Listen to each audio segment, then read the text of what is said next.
Parts of speech. In traditional grammar, a part of speech is a category of words which have similar grammatical properties. We know that noun, adjective, adverb, preposition, they are called parts of speech. But they have certain properties which they share. For example, nouns are naming words, so all the things or concept which name something will have the property of becoming noun. Similarly, verb refers to action or state of being or even to events, right?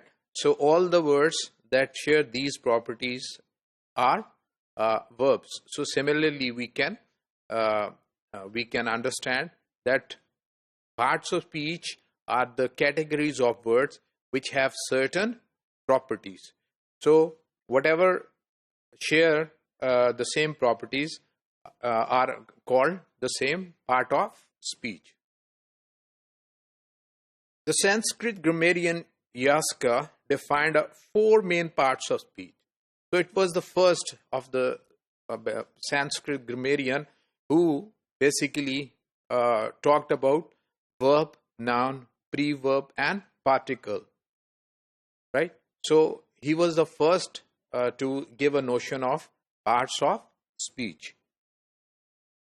Then about the 8 parts of speech which we now even learn and talk about was given by a Greek grammarian Dionysius Thrax in 2nd century BC.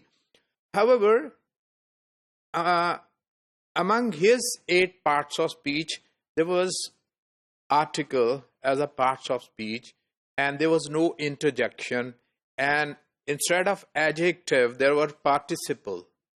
So these were the 8 parts of speech given by Thrax. Then we come on to Latin grammarian Priscillian. He was the one who gave again, who rearranged the parts of speech. He took out article from these 8 and added interjection, whereas adjective was later brought into it and participle was removed and it was considered with other category of the either noun or verb. So this is how we get our 8 parts of speech. For example, we have the sentence, the naughty boys found a bag in the playground and they opened it carefully. So we can easily, with the help of these traditional parts of speech, know that which each word is, what are the categories or the property on the basis of their categories and properties. For example, the is article, naughty, adjective, boys, noun, found, verb. Again, we have an article, bag, noun, in, preposition, it gives relation, and the article, playground, noun, and conjunction, it's joining 2 clauses, they, pronoun, opened, verb, it, pronoun, carefully, adverb, right? So this is how we can get the concept of 8 parts of speech. So we can see that what is the function or what properties each part of speech have. So we have nouns. Words are used to refer to people. So when we talk about noun refers to people.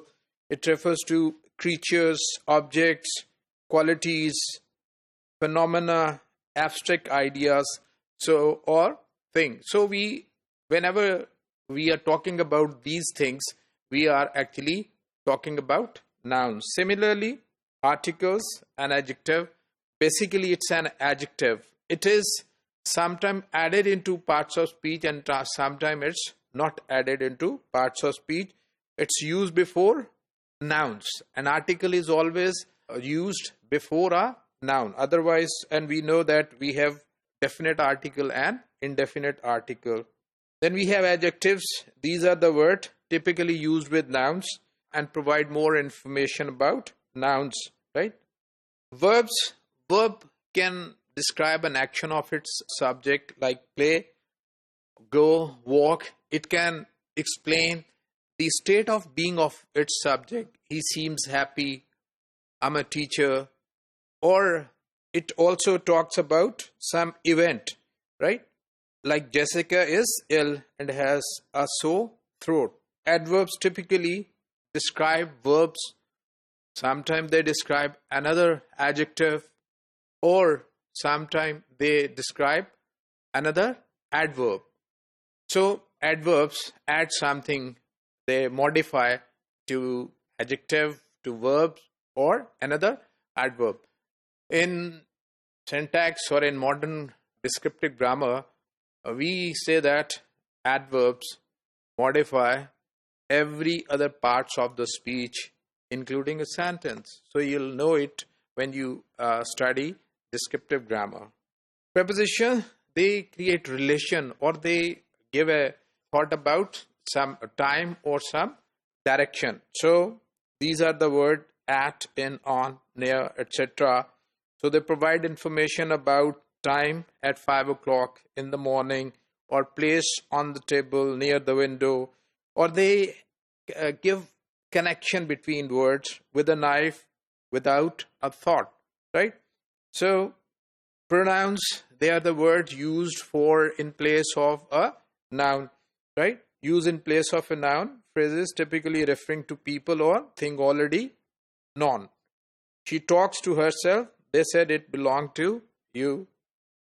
Conjunction, they are the joining word, and they can be independent conjunction and dependent conjunction. So we have and, but, they are independent conjunction, and we have because, though, etc. They have dependent conjunctions. Basic definitions of this type are useful for identifying most forms in a language such as English. So a different approach might focus on some other properties of the parts of speech. So obviously, as I just said, when we talk about descriptive grammar, we talk about more parts of speech. We have some structural word, and we have some content word, and the number of the categories of the word is more than these 8 parts of speech. So in the first place, they help us in knowing sentence, and secondly, they are also very useful to understand complex concept and language learning.